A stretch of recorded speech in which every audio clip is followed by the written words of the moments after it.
Hey YouTube. So what's going on? I got me some shorties.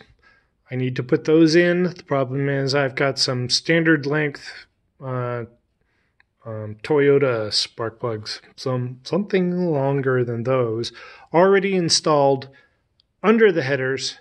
So I don't think I've made it impossible for myself. I just think I may have made it difficult. Whatever, that will be done. So easy thing, install shorties. I got the proper battery post terminal ends to my existing battery cabling. Ideally, I would like to have a red positive, but this is what I got. So I'll replace that one later. Um, Decent battery provided by Anthony, top post. Better than the side post POS. I hate side post. It was just a bad idea. I don't get it. And yeah, the indicator on the battery charger says it's good to go. I've basically been keeping it charged, but it'll go in my deteriorated, mostly restored battery tray. It looks so much worse on the camera. Well, fine, let it be. It is what it is. Cough coming up. Thank you. Excuse me. That and that, and obviously that's what that is. I haven't found a proper whatever this is, obviously due to non-diligent searching. I have to get some hose clamps. I do have the upper and lower radiator hoses. I'm going to install those. I guess I'll get those tomorrow after work. But, I've got the parts. Easy, done. I suppose I should get a thermostat while I'm at it. That might be a useful thing.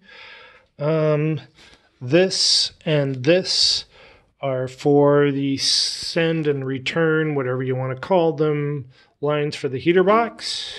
And I have to get those done, made, ordered, whatever. The ones I currently have are just way too long and would just be all dopey looking. I want to do something different with that.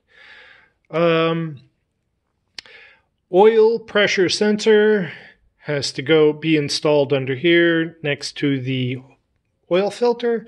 The problem is the stock sending unit that's in there is just really in there. No socket I have has been able to work, and the ones that seem to actually bite on the thing, it's just really in there. And I've hit it with PB Blaster, and I don't know what else is appropriate to remove a stubborn stock oil pressure sending unit. That's my barrier there. The other barrier I have maybe is not knowing where the you see this? You see what that is? That's for the oil pressure gauge, right? Is that right? The distributor goes there. It just seems stupid to have an oil pressure thing at the top of the engine. And you look in there and it says really big cavity. It seems like it would be something for cooling. So, dumb. Is that right? Oil pressure up there at the top of the engine next to the distributor. Is that right? That just can't be right. That just seems really stupid. And, that's the level of my ignorance. So,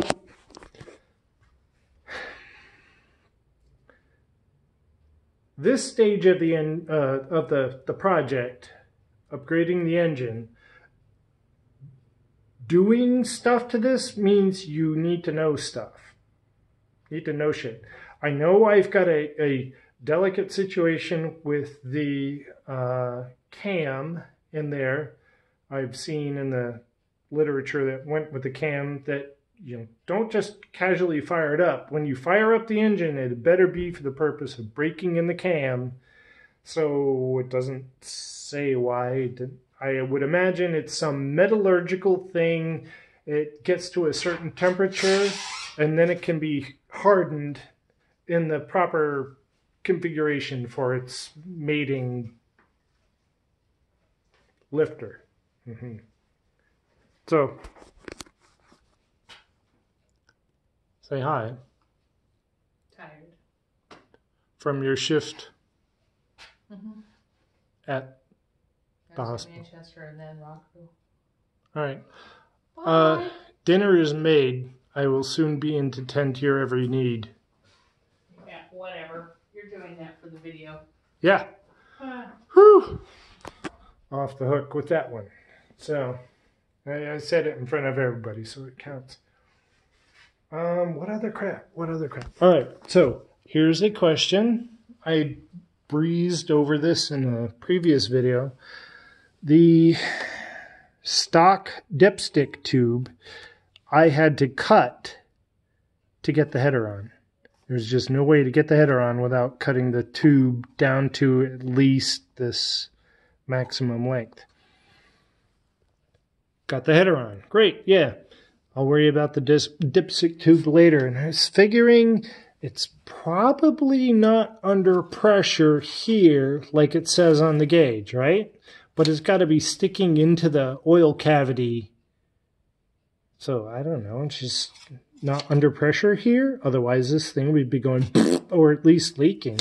So this is the actual top of the tube. And I took some tubing. It's like heater tubing. In fact, it actually might be, heater core tubing.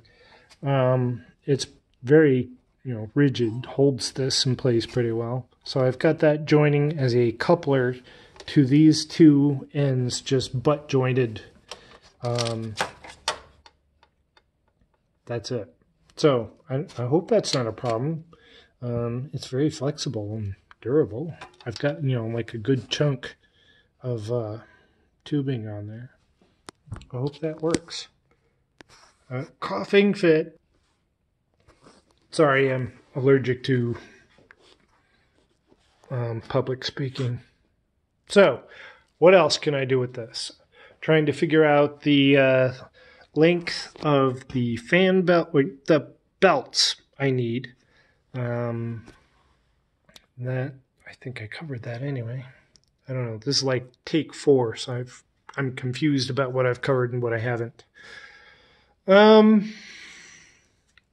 Wiring harness still needs to be settled. Once I got all the sensors or sending units where they're supposed to be, then I'll be able to get that tidied up. No other critical systems have been updated since the last video. I don't have to do anything with the transmission other than fill transmission fluid. I've got the fill tube here and a decapitated cap. So I think I'll just fashion something, maybe weld it on there. I don't know. Something. I mean, it's functional. It's just ugly and inconvenient. Talked way too long. But that's the update.